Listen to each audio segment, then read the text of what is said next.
He aceptado el encargo del jefe del Estado, de Su Majestad el Rey, como candidato a ser investido presidente del Gobierno ante las Cortes Generales, ante el Congreso de los Diputados. Y quiero decirles que lo hago con ilusión, con la ilusión de saber todo lo que España puede avanzar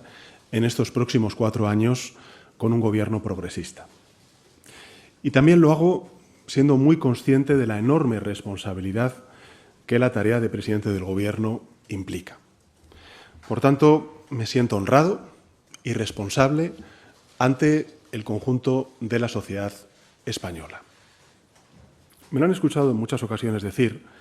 pero creo que es importante volver a subrayarlo. Los ciudadanos y ciudadanas, con su voto, el pasado 23 de julio, optaron por que se formara un gobierno acorde con sus preferencias. Y, por tanto, la principal obligación de quienes pedimos el voto en esa fecha es justamente esa: formar un gobierno. Creo que el momento que estamos viviendo con el deporte practicado por mujeres en nuestro país es especialmente relevante a la luz de los últimos acontecimientos, pero no solo. Creo que muchas de las que estáis aquí habéis vivido en los últimos años no solo momentos difíciles en vuestras carreras personales, sino también momentos de, digamos, descubrimiento de esas situaciones difíciles que eran individuales, pero descubrimiento colectivo de esas situaciones, y nos habéis enseñado a la sociedad cosas que eran inaceptables, como muy bien se recoge en este estudio. Y quisiéramos compartir en ese sentido algunas reflexiones. La primera de ellas, y creo que quizás es de la que más se ha hablado, pero aunque es desde luego nuclear en toda la situación que viven las mujeres en el deporte, no podemos quedarnos solamente en esa capa, y tiene que ver con la situación laboral. Es verdad, y se dice con estas palabras literalmente en el estudio, que la situación salarial de muchas mujeres es una aberración, y creo que este testimonio da en la clave. Es desde luego aberrante que haya mujeres que sigan cobrando cantidades tan ridículas cuando sus compañeros hombres por el mismo trabajo cobran cantidades estratosféricas. Esto es una cosa que debería de ser inadmisible, y desde luego lo es para cualquier otro ámbito. Y, por tanto, tenemos que pensar cuáles son esas medidas que podemos poner en marcha. Desde luego, este estudio recoge esas 50 medidas que también ha explicado ahora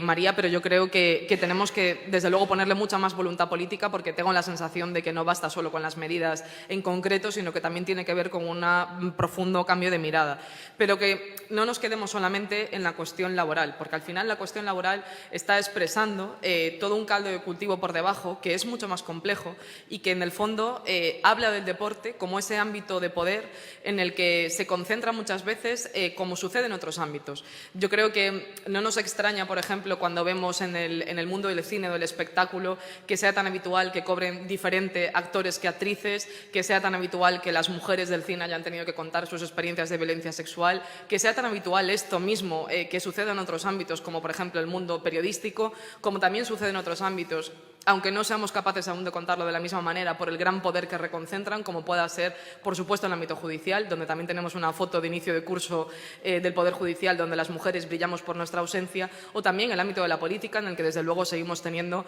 enormes problemas también para poder desempeñar nuestra tarea de la misma manera que la desempeñan los hombres. Su Majestad el Rey, finalizadas las consultas con los representantes de las fuerzas políticas presentes en el Congreso de los Diputados que han querido acudir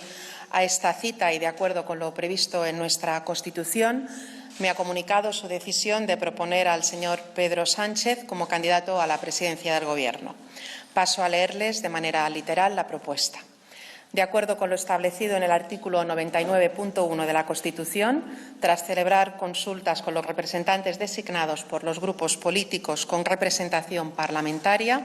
vengo a proponer al excelentísimo señor don Pedro Sánchez Pérez Castejón como candidato a la presidencia del Gobierno, lo que comunico para que se formule al Congreso de los Diputados la